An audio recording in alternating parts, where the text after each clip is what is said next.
काय निलेश?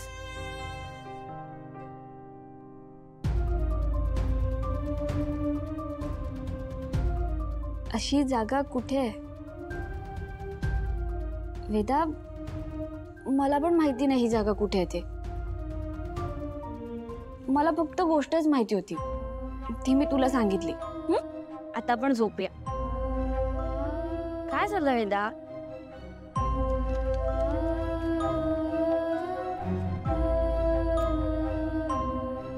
काय लिहितेस? गार्डन रोडला फिरायला जाऊया का? बरं, जाऊया.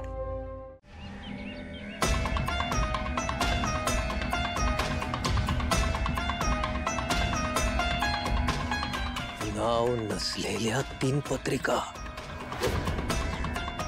बाबा, तुम्ही म्हणाला होतात की ज्या मुलीशी माझ्या मुलाचं लग्न झाल्यामुळे त्याचा घात होणार आहे, तिच्याशीच माझ्या मुलाचं लग्न व्हावं म्हणून तर या पत्रिका बनवायला गेल्या नसतील ना? सोपं नाहीये, सोपं नाहीये. तुला वाटतं एवढं सोपं नाहीये. भयंकर आहे, फार भयंकर आहे. मला जाणवतंय काहीतरी भयंकर घडणार आहे. बाबा काय करायचं मग आता? मला खूप काळजी वाटायला लागली माझ्या मुलाची. पत्रिका पत्रिका हवी. बाबा पण त्याच पत्रिका सापडत नाहीयेत ना. तुझी पत्रिका हवी.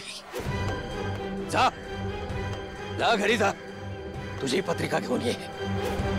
त्याच ठिकाणी आजच्याच रात्री शोधेन.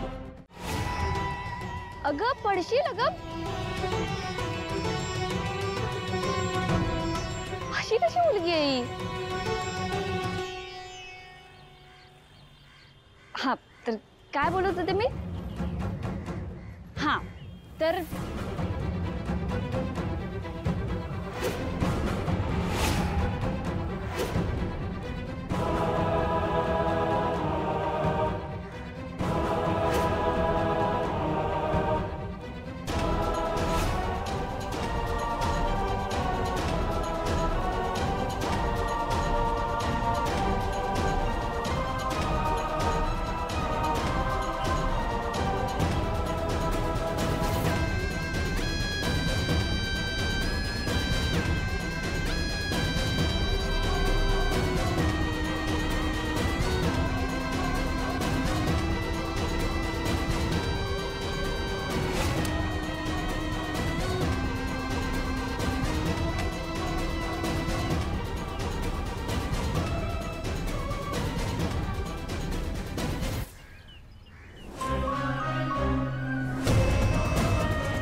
मीरा, अगं कोणाची परवानगी घेऊन गेली होतीस तू वेदाला?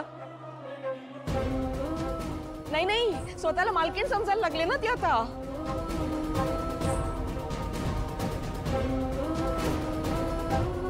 थांबा.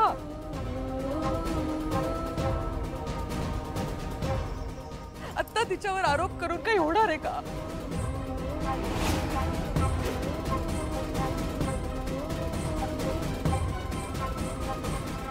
वेदाचा शोध घेणं महत्वाचं आहे आता. कळत कसं नाहीये तुम्हाला?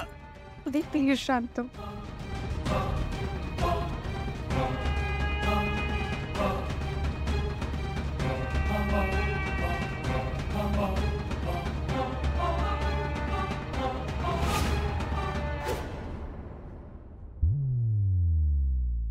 अथर्व, अथर्व,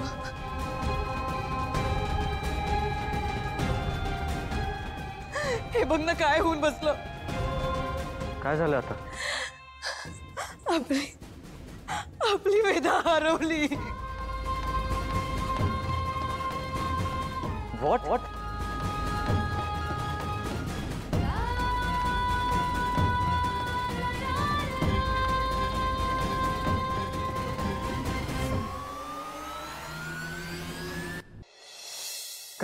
कसं झालंय?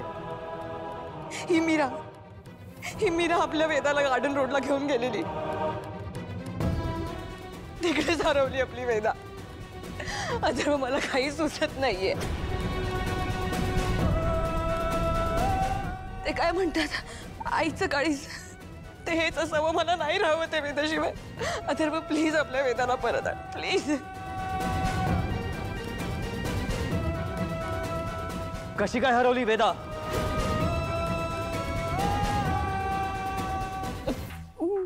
मी तिला गोष्ट सांगत रस्त्यावरून घेऊन जात होते आणि मी गोष्ट सांगताना माझं भानच नाही राहिलं आणि तिने कधी हात सोडला आणि गेली. मला नाही कळलं. मला माफ कर.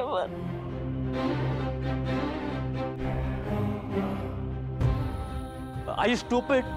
हा, रस्ता ही काय गोष्ट सांगायची जागा आहे का? रस्त्यावर फक्त आणि फक्त मुलांवर लक्ष द्यायचं असतं. मी बच्चा पार्टीच्या वेळेस सुद्धा तुला हे सांगितलं होतं. होपलेस.